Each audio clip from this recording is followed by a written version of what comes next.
ấy quay sinh nghe vô bao con hát sung nung bên cả đi nhìn nó na pa ta nghe dễ nang so in ka hin khô mang tha buồn tê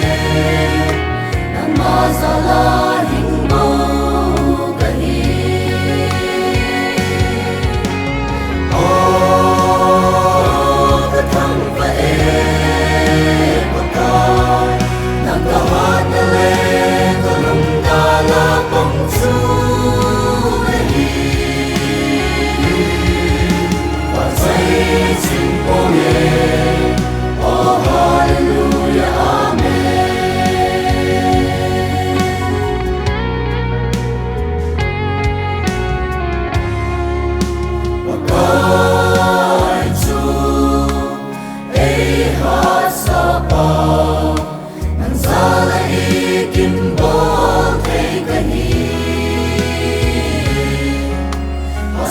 na le gen thei na akunin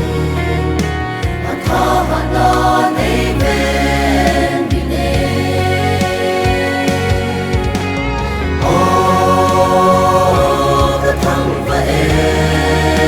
pakai nang ka na le ka lum na la pang su nei pa sai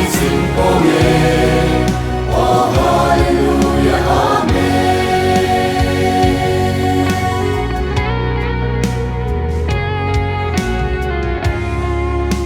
Wakai zu kei hei chinh pa, na min lau pi zu ka thang va e, a kêu ngôi bằng na e.